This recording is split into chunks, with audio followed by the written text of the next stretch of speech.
Welcome everyone, I'm Alan Miller, co-founder of the Together Association, and thanks for joining today for the Together Talks podcast. I'm really excited today and pleased to say that we've got a formidable journalist who started her career writing in local journalism and then became a political editor at the Times and at the Daily Mail. We now see her broadcasting on television on many stations, but actually she's very well known currently as well for the work on the pandemic diaries and the lockdown files that we've recently seen in the Telegraph. It is, of course, Isabel Oakeshott. Thank you Isabel, for having me. Thank you. thank you for joining today. Well, what a couple of months it's been in terms of revelations and things that have come out. I'd like to say well done and thank you, firstly, Thank you. because I think that it's really important that many of these revelations that happened are now in the public arena. But just to go back a little bit in the run up to this, obviously you've had a long career, you've won awards in journalism and everything. Just how did this particular project come along? How did it come up, the Pandemic Diaries of Matt Hancock? So, although my history is as a print newspaper journalist, I'm a print journalist by background. As you said, I started off right at the bottom on local newspapers, working my way up. In the last sort of 10 years, for a bit less than that actually, my day job has actually been writing books for rich people. It's quite a niche thing to do, but I am a high-end ghostwriter. That's what pays the bills. The increasingly high bills, as we all know. So writing for Matt Hancock, although he's not a classic rich person, because I normally work for high net worth people, was not a huge leap from what I normally do. At any one time, I normally have at least one book on the go. And whilst my arrangement with Matt Hancock was very unusual for me, because normally I'm paid to write for people and they either want my name on their book or they don't. In the case of my arrangement with Matt, I did this out of journalistic thrill, really. It was clear to me that he had an incredible story. I'm well known as a lockdown skeptic, and what better way to get to the heart of what really happened during the pandemic than to align myself with the architect of the response. You know, there was no greater figure in this in terms of power, actually, than Matt Hancock. We can talk about how that played out in terms of the relationship with the Prime Minister, but actually, I think really it was Matt Hancock calling the shots. So I thought that this would be an amazingly interesting project. Clearly, I knew that some people would raise an eyebrow at a lockdown skeptic collaborating with the former health secretary and the person who devised these policies that all of us found on our side of the argument found so objectionable. However, at the beginning and end of the day, I am a journalist. It is all about the story for me. So I had no reservations about that. This arrangement for me was about getting the fullest story that I could do. And I'm not naive enough to think, never was, that Matt Hancock would tell me everything, but actually I was pleasantly surprised by the amount that he did tell me, first of all for use in the book, and then obviously coming into possession of these WhatsApp files, what those messages also told us. Now, it is a surprise, isn't it, that in some ways that he would do something with someone that was a lockdown skeptic, even though you've got a really good track record as being a journalist. Just out of interest, why do you think that he chose to do that? Well, basically because I'm the best political ghostwriter around, and he was getting me for nothing. Right. I'm an expensive ghostwriter. This arrangement worked very well for him in the sense that I did a fully professional job to the standard that I would do for any paying book client. And as a journalist, I knew what questions to ask him, and I knew how to present his story in such a way as to make it readable. So left to his own devices, this would have been a very turgid book about, I'm the hero, Matt Hancock, who devised the vaccine triumph, and aren't I brilliant? And that's fair enough, if you could make it engaging, but is not nearly as interesting and pacey a read as Diaries. So it was my idea that we should tell the whole story of the pandemic in diary form. And actually, because of everything that's happened, many people may not have had the opportunity or thought about reading the book. I do genuinely recommend it. It is a really interesting read, and it's pacey and quite funny in places. And he's quite, he can be quite self-deprecating, and a lot of the WhatsApps are actually in the book. And so, just to cast our minds back now about what actually happened, because at the start of the situation, the Prime Minister at the time, Boris Johnson, was not going down the road of really locking everything down and everything. They were taking a different approach. And yet they came under a lot of criticism, a very shrill sort of social media sphere. A lot of people in the opposition were saying, this is irresponsible, it's going to be killing people, this is really wrong. From your point of view, in your conversations with Matt Hancock and looking at what kind of diligence, we were told many things, right? The science, keeping people safe. We've also seen things like scaring the pants off people. But from your point of view, in these conversations with him, what do you think actually happened? Do you think he actually started off with a real desire to do the best he could for people, and then it went awry, and or do you think he genuinely believed all the way down the line he was still doing that? I mean, what do you think happened? Very much the second. I think that, and I've always said this, I don't think there was any malign intent on the part of any of those who were involved in this country, at any rate, in the pandemic response. Certainly Matt Hancock was engaged in the threat or potential threat from this virus from very early on in the year 2020, when no one else was taking it seriously. I certainly wasn't taking it seriously. Nobody at Westminster was taking it seriously in January and February, and frankly, barely in the first half of March either. He saw the threat building and coming. We saw in March what was going on in Italy. We knew that there was genuinely a virus that was very harmful to a small number of people, properly deadly to a minority of people. And I think that he absolutely set out to save lives. But in the mission to save lives, which became more and more hysterical, I think that he and others lost all sight of proportion. What was proportionate in terms of the threat and in terms of the cost benefit. And what's remarkable from the WhatsApps is the absence of discussion about collateral damage. And I think that's what you at Together and the people that follow your campaigns care so much about, is the impact this had. And we're talking in so many areas, whether it's not just the economy, mental health, child welfare, education, on and on we can go. And I feel, of course, Matt Hancock's job was health secretary. So naturally he was focused on health. But we know that within a very short space of time, it really boiled down to 4 men. They were all men running the response to this pandemic. It was a Prime Minister, the Chancellor, Matt Hancock, and Michael Gove, who we can talk about later, but has a slightly suspicious role in this whole thing. And I think that it was completely distorted by Matt Hancock's mission to save lives, a mission that didn't take any account of, by the way, the quality of life for example, those elderly people in care homes, some of whom were kept apart from their loved ones for well over a year in the most cruel, in my view, circumstances imaginable. I mean, it does certainly seem from the revelations that there was a reckless disregard for the concerns that you'd normally have ordinarily for citizens, for liberties, for a range of things.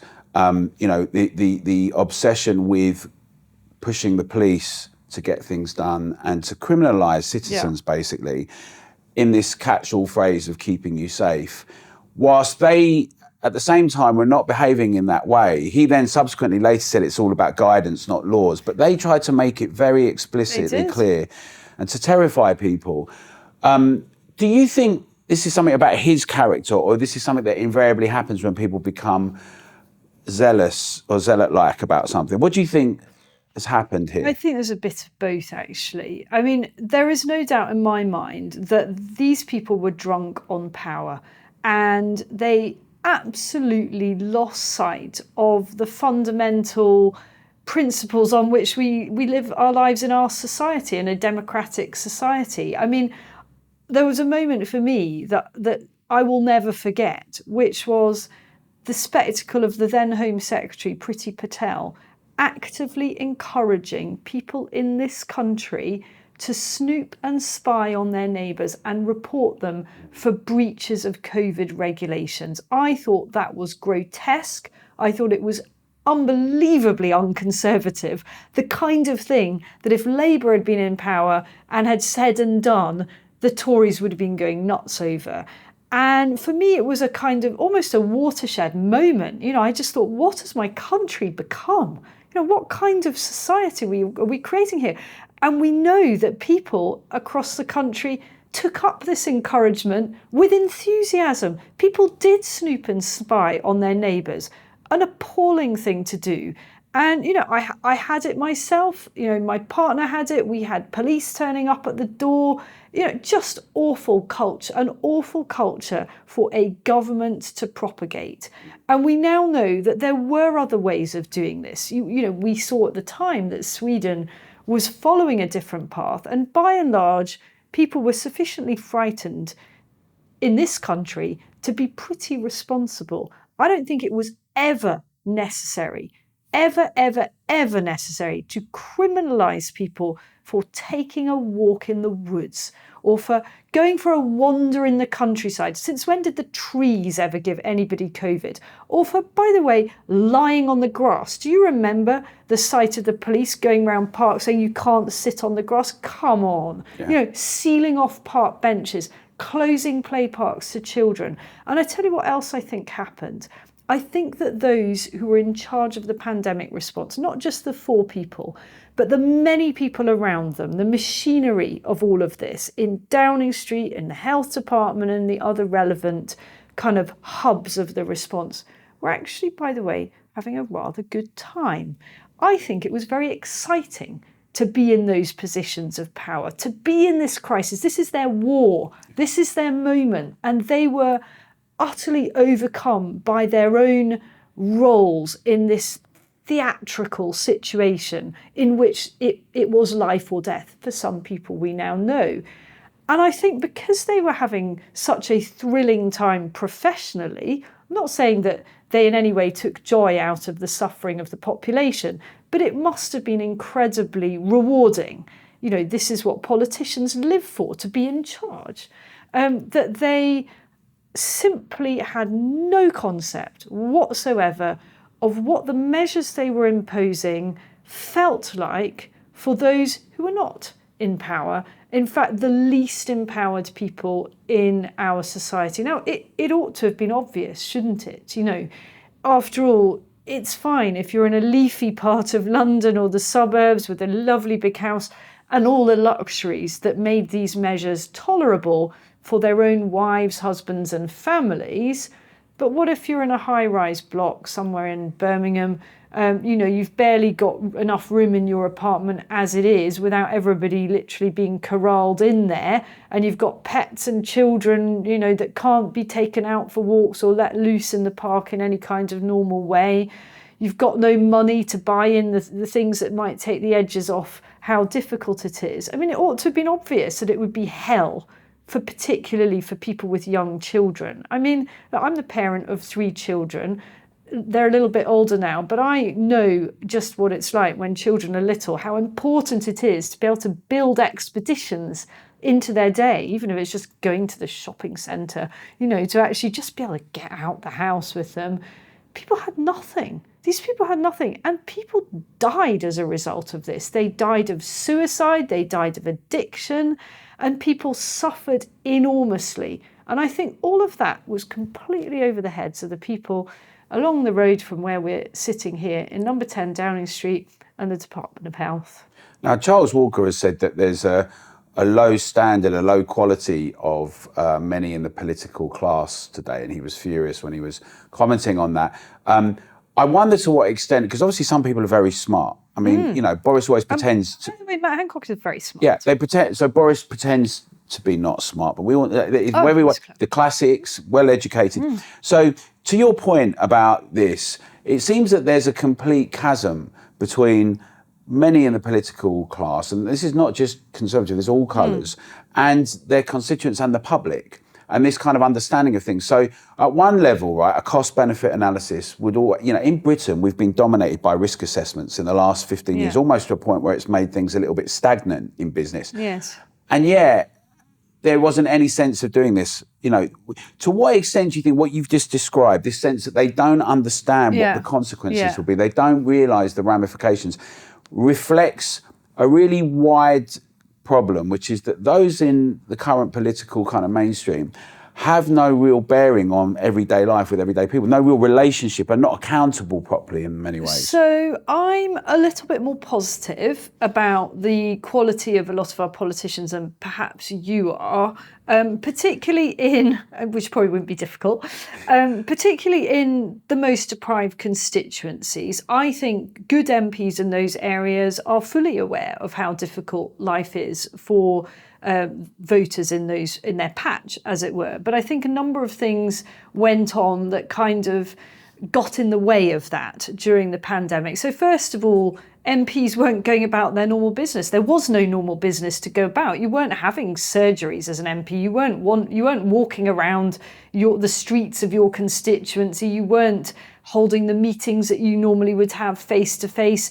Everyday life effectively stopped with everybody in their own little prisons. So MPs automatically became totally physically disconnected from their constituents. That's point A.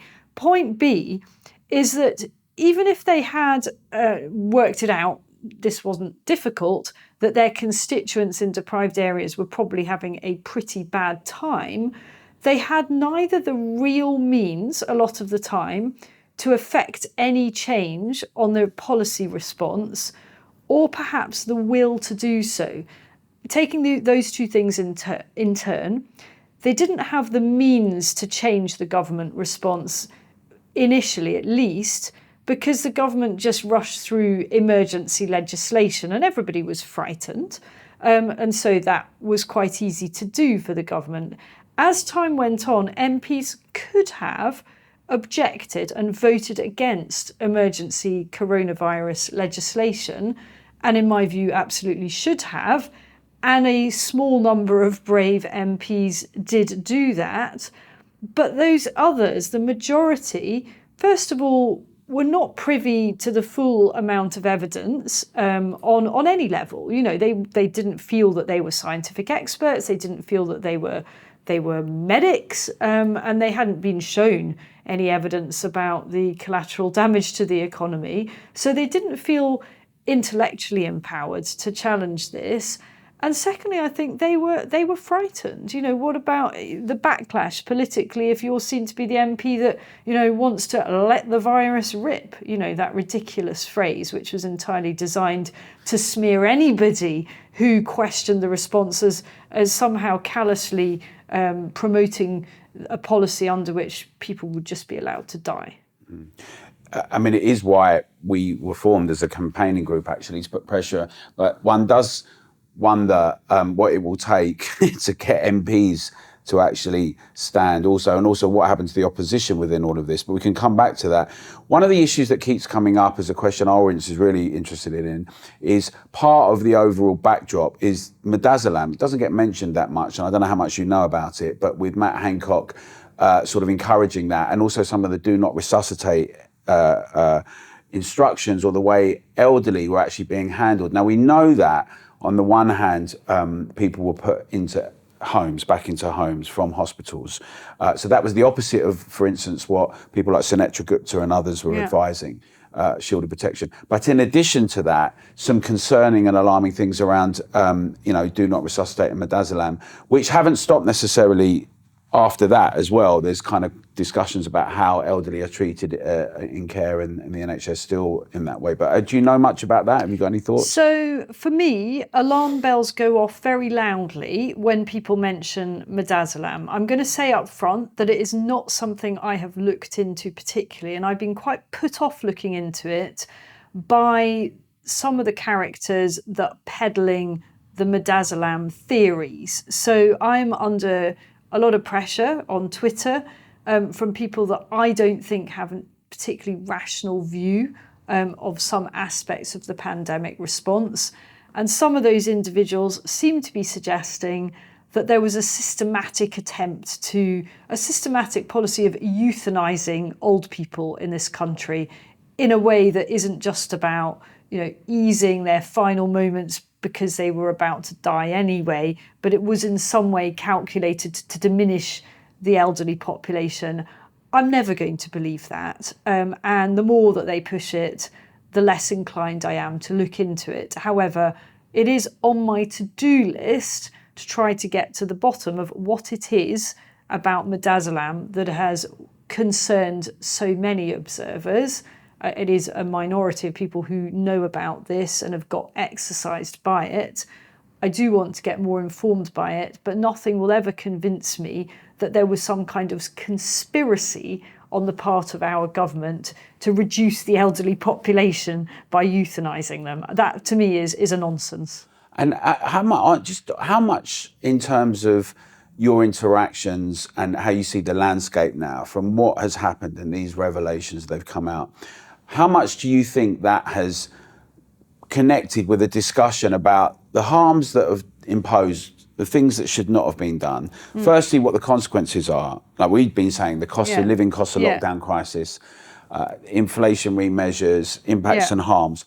How much do you think in the political class there's a recognition of that and there's a willingness to take any responsibility rather than sort of saying, oh, this is all to do with other things? Very little, actually. I think that there are enormous numbers of people who invested in the lockdown response as it was, who backed it either actively or passively, and are now very, very reluctant to admit that they might have been completely wrong. And I know how painful it is to admit that you've got things wrong. I'm a Brexiteer, and I find aspects of the way Brexit has played out quite difficult. And I pushed for this, and I can see that at the moment it is not working for this country. Doesn't mean I don't think it was right to push for it and it's the right idea in principle, but it's been very badly executed. It'd be very difficult to generally go around saying, I got it wrong about aspects of this. It isn't easy to say you got it wrong. But the reality is that, in my view, the political class got a lot wrong about the pandemic response. And perhaps they shouldn't be as ashamed of that as some people want them to be. I mean, it was very, very difficult. And I think people can cut some slack for mistakes. And I think people would welcome big figures coming out and say, actually, I did get this wrong. I did get it wrong. I don't think we should have gone nearly as hard as we did on lockdowns. I mean, Jacob Rees-Mogg has said it.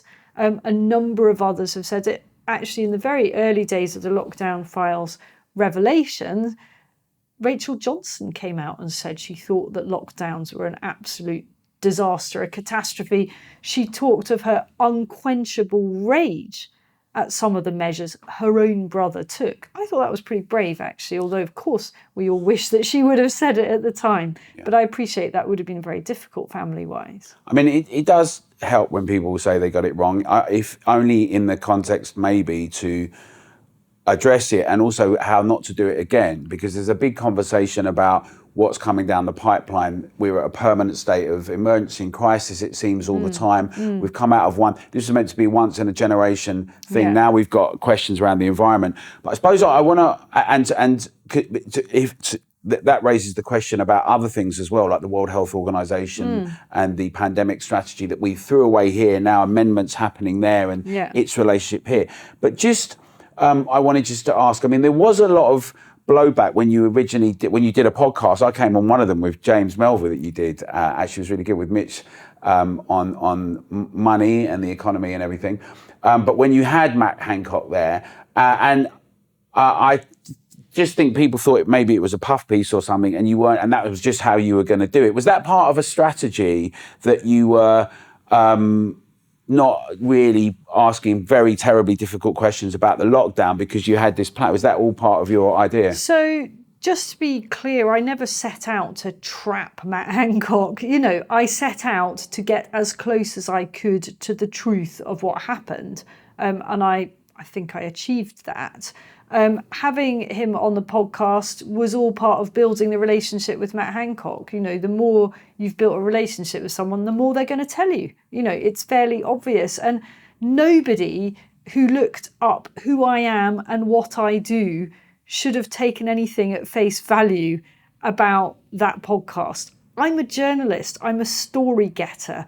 I don't do so without fear or favour. I like to think I'm brave in the sense that I will take the flack that goes with ruffling feathers. I've mixed up a bunch of metaphors there. Definitely wouldn't write that in any book. But this is what I'm saying, is that for me it's all about the story. And if that means a few people are going to be upset with me, then that's a price I'm willing to pay if a story is in the public interest. And I have got a long track record of doing that. I am controversial as a result of it. But bit by bit, I think each of these stories have made a positive difference. One of the things that I think you were saying is that partially with the lockdown files and everything, you felt a commitment, as well as it being in the public interest, but it looking like the COVID inquiry was going to take longer and longer and longer. That's maybe so important. 7 years, and also the terms of reference in the inquiry and the people that are informing it look like it's not particularly objective necessarily. It's not. It may be a bit more one-sided. My issue with the terms of reference is actually that they're far too long. Right. If you've sat down, as I'm sure you have, and actually read these terms of reference, I mean, it would take me a year to do each of about 35 of these things justice. So if that poor judge and her team are to do this properly according to the terms of reference, we're not going to get this for half a century. It's absurd. And one of my very few disappointments about the political hubbub around the lockdown files is that it has not achieved yet a deadline for the public inquiries. That is what I think we need to push for. It is no good hearing warm words from politicians about how this will report in a timely fashion. What earth does that mean? I want a deadline. Otherwise, this thing, mark my words, it will drift on years and years and years and years and years till we've all forgotten, just how bad it was. Hopefully it hasn't happened again, but there's a real prospect that it might happen again. And this public inquiry is going to take a decade or more, which I strongly suspect it will. Then what's the point of it if something happens before then? I mean, one of the concerns, obviously, is that this backdrop, this new normal, is a way that the elected representatives and the civil service and others think that they have this kind of moral need to impose things for our safety, keeping you safe, safetyism, as well as a sense that, this is a permanent state of crisis. So it was this once in a lifetime virus. But now we're seeing these conversations happen in a different way, right? Around things like the environment, where they say, well, we must do this right now. The science tells us. And if you challenge the science, if you question things, people like Sadiq Khan will say you're a denier. Yeah, they absolutely will. Or you're a granny killer or whatever else you may be. I think we need to adjust our attitude to risk. Of course, it suits the machinery of the state and it suits certain politicians for people not to be risk takers, because that bakes in the status quo. And this is where you saw a really interesting alignment, I think, between lockdown skeptics, those who really questioned and had deep misgivings about the curtailment of freedoms, the extent to which the response rode roughshod over fundamental freedoms and civil liberties, and those who were prepared to take a risk on Brexit. I thought that was super interesting. There's a real overlap there between Brexiteers and anti-lockdown or lockdown skeptics. And this is about your attitude to A, risk, and B, the state. Do you trust the state fundamentally? Do you want an ever bigger state that tells you ever more how to live your life and what to do? Or do you fundamentally think actually we as individuals and our families and our loved ones should make as many of our own decisions about our lives, and by the way also our money, as is possible? I mean, it's interesting, isn't it? Because the old left-right divide seems to be really not very indicative of anything anymore. It's kind of gone, because there used to be a big raging debate about the economy, but people agreed on many other things, whether it was free speech or liberties. But it was more about how could you coordinate and organise things from an economic point of view. And there seems to be a kind of collapse of many of those things. A lot of people are politically homeless, and perhaps have drawn similar conclusion to you in terms of Brexit, but in many ways, others would make the point, you said it as well, but others make the point, and that's about a lack of will of execution, right? They've, squandering of an opportunity, which it does seem that the problem with people that are running things is there's a lack of principles that can be held accountable to. So, like at Together, for instance, we've got a few key pillars and principles, and we on the steering group and our exec board, we vote on things, we have members, and that's the way we organise things and do it, and it's transparent, and we say these are our principles, and we argue those things in public, right? We say, look, we might have different views on various things, but the principle, where have they gone, or why we live in this kind of technocratic kind of mush where many share this idea that they're kind of, the one thing they want to do is probably, it seems to me like it's a kind of Blair, kind of Cameron Blairy type moment where we're sort of born to rule. We don't really have any great ideas or innovation or ideas about growth or prosperity or any of that. But we're here, there's some nudge, there's some impositions, and it seems that that's quite popular all round, right? I think we should never underestimate the kind of institutional inertia in Whitehall and how difficult it is to actually change anything. You saw at the beginning actually of the Cameron years of a number of figures coming into Downing Street. I'm thinking particularly, for example, of Steve Hilton, who really did want to change things. They really did have a vision. They really did want to shake up Whitehall, to shake up the civil service. And they just continually bumped up against a kind of what's become known as the blob. And I think that is very, very real. And I think the blob is very happy to keep things just as they are, bumping along, because they have quite a nice life out of it. And I think politicians that eventually achieve elected office, high office, come up against the same thing. So that's on the one hand, that institutional inertia. On the other hand, which I think is equally difficult and acts against anything changing particularly much for the better, is the political short-termism. And that's baked into any democracy. It's not necessarily any worse in ours than any other democracy, because you tend to be thinking you've got 5 years at most before everything's put to the test.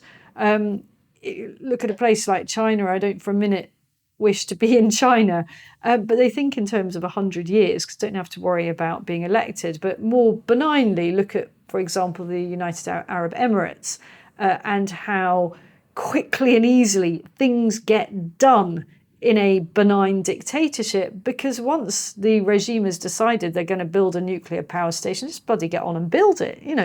They built a power station in the Emirates in the space of 4 or 5 years. We would still be arguing over outline planning permission. Well, we would, and hopefully you're not arguing for benign. Well, honestly, I was quite happy to disappear to a benign dictatorship during the pandemic. At least they're honest about it. Well, yeah. And they don't tax you for it either. The Victorians had a very ambitious, robust infrastructure investment and dynamic approach to things, bridge building, sewers, arrange things like that, infrastructure. We could take a leaf out of their book, and in many ways, that's probably what's happening in the West. You see it in America and you see it in Britain and elsewhere, a lack of commitment to those things. But deadlines is what is missing from so much everything you look at, whether it's deadlines for filling a pothole or finishing roadworks or correcting an issue with Network Rail that means the trains don't run. There are never any deadlines. Well, also ambition.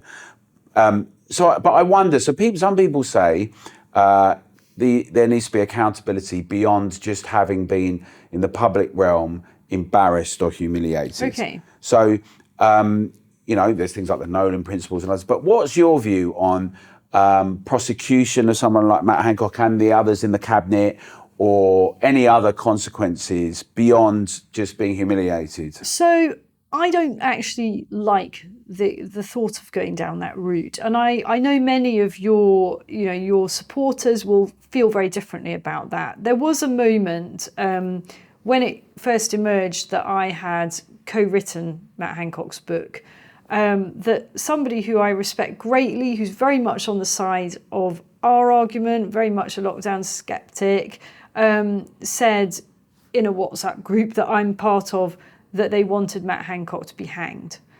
I left that WhatsApp group. I just don't like that kind of vindictiveness, as it were. I understand that people are still incredibly angry. And actually, I think we need to be still very angry about what happens. I mean, somebody used the word nostalgia to me about the pandemic. That really triggered me. I mean, no nostalgia from me, only nostalgia for people who spent their time baking banana bread and being very happy that they were able to do their nice jobs working from home. But I don't want to support some kind of drive for retribution, because I don't think that makes us any better than them. And I suppose the question, how much do you think that the public, I mean, there's very big news that what happened with the lockdown files and the Telegraph and your book and everything, but how much do you think, you said that with the politicians they haven't taken responsibility, there's not that much willingness to do it. How much do you think that the public associate what's happened with lockdown and those measures with some of the problems we're facing now? That's a battle we've got to fight. I'm not sure the extent to which that message has been that reality has been understood. And I think still from ordinary, intelligent people, there is still a kind of, well, I followed the rules and, I'm sure I did the right thing and I don't really want to acknowledge that this was one giant fraud. They don't want to go there. I'm thinking of somebody close to me in my own family who has very, very different views to me politically, who I love a lot, but is absolutely on the other side of the political divide. And despite all the work that I've done to expose the nonsense of a lot of this, still believes that schools had to be shut, and argues that if they weren't shut, then maybe those children wouldn't have had any parents or grandparents. This is just not backed up by the statistical likelihood. Parents were not dying as a result of COVID. Children emphatically were losing their life opportunities and losing out on their education. My point is that incredibly intelligent people, generally on the left, are still entrenched in their position on lockdown, which is disappointing. Yeah. And they, by the way, don't actually want to read about why they were wrong. Yeah. I suppose the other thing I wanted to ask what you think about is, in the context of you've spent your life as a journalist and a writer, you've been in that arena. What do you think happened to this?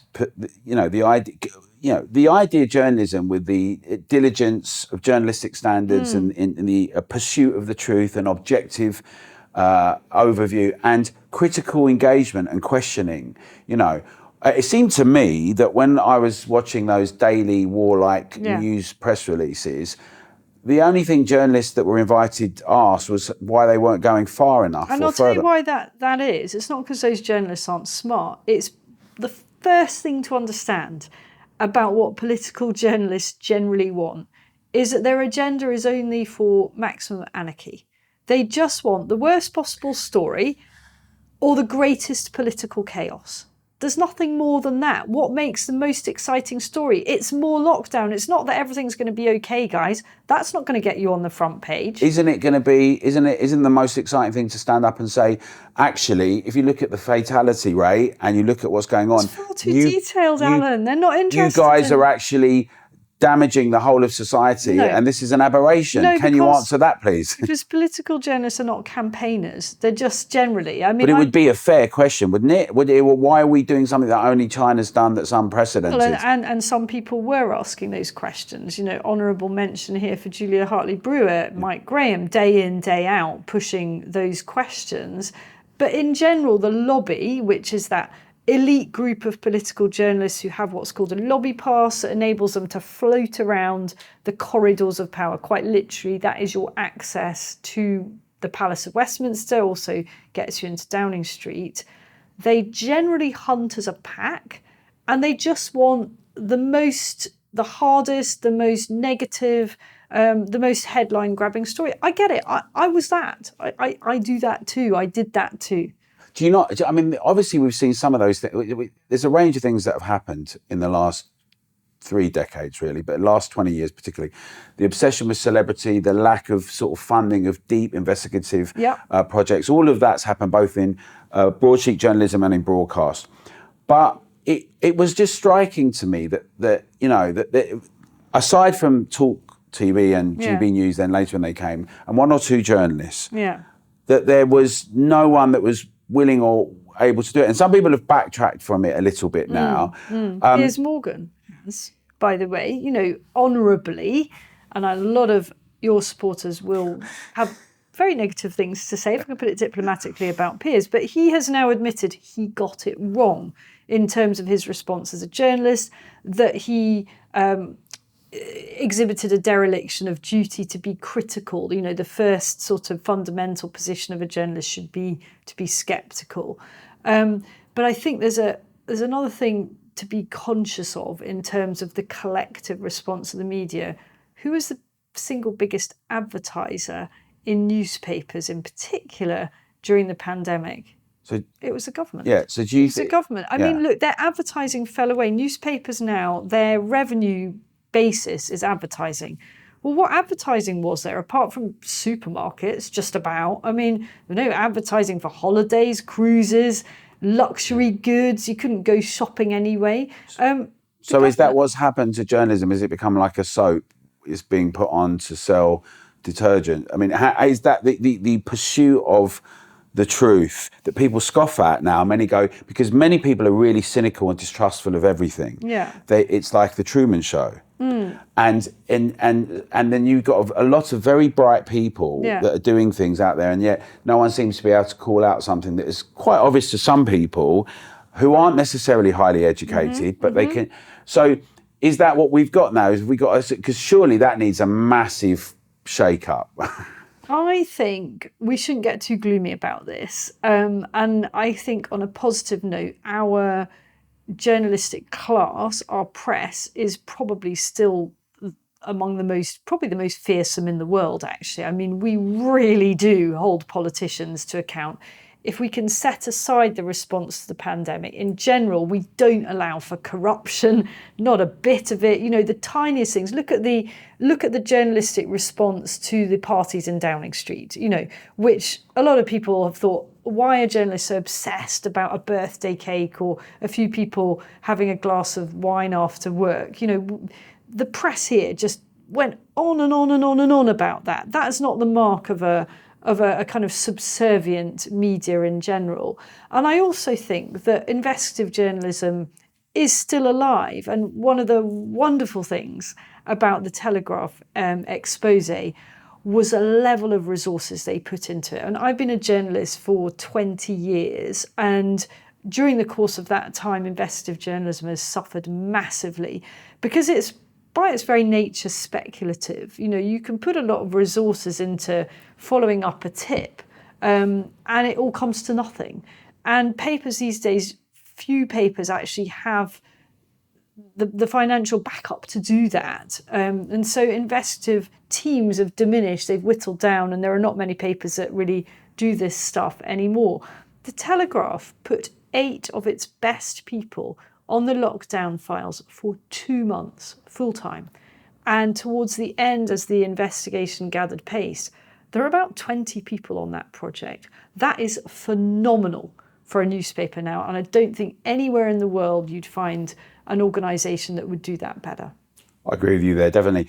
Just as we're rounding up now, you were put under quite a lot of scrutiny by some other journalists, and I'm used to it. In a kind of superficial way as well. They were asking you mad questions like how much you're getting paid, as though they weren't getting paid to ask those questions. I don't know. Yeah. But that also seemed to be a lack of substantive engagement, right? Yeah. I mean, so I take your point that generally we have some very good people.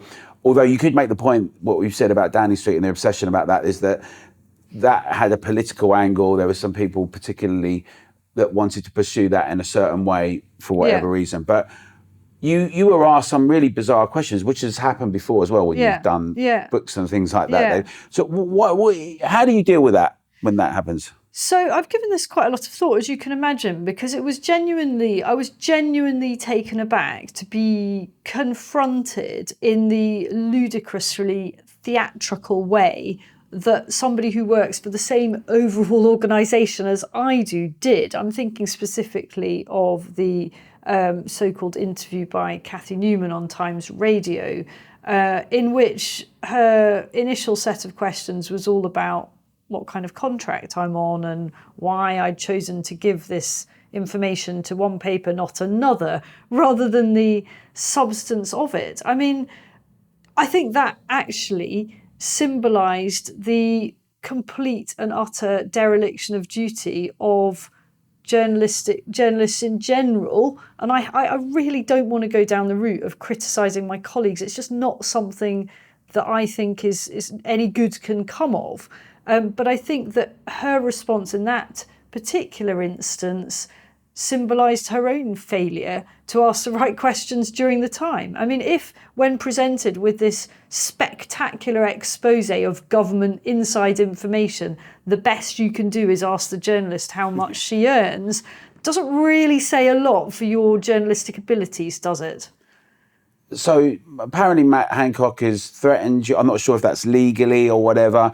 And you also mentioned at various points that you have a nuclear button as well. Maybe I'm not sure. But how is this finishing now with him and you or not? Is there a legal thing? Is he trying to? This was never about him as far as I was concerned. You know, I had a decent relationship with Matt Hancock. We worked well together. There were many good qualities that I saw in him, and I hope that he would say the same about me. Perhaps not at the moment, but, you know, when the dust has settled. He is an extremely able politician, highly intelligent, and I enjoyed working with him, and I think we created a really good book. I think he made a mistake in the way that he responded to the Lockdown Files expose. I think he whipped it up rather than letting it just be a little bit run its course, as it were. By being so agitated by it, it only fueled the furore. And in fact, he could have said, well, look, I'm really disappointed that Isabel has done this. You know, it is a betrayal.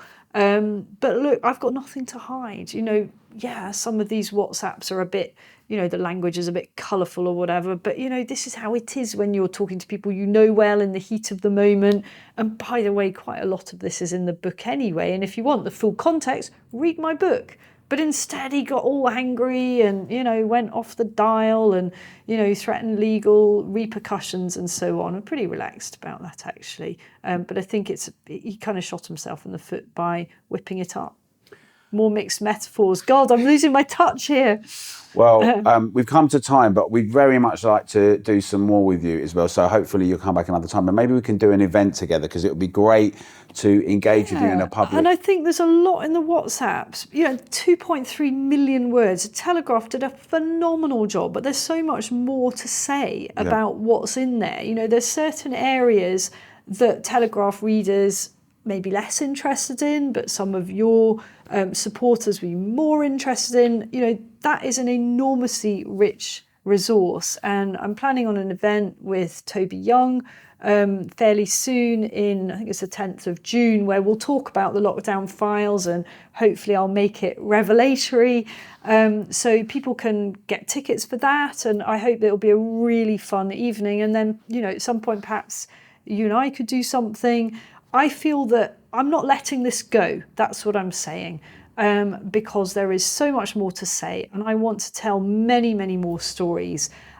about individuals and how they were impacted by the lockdown response that symbolise, I suppose, the suffering of much broader groups. So whether it's parents who lost children, and when I say lost, I mean in the broader sense of the word, children who suffered greatly as a result of being locked out of schools, whether it's those who lost businesses, the untold stories I'm really interested in telling.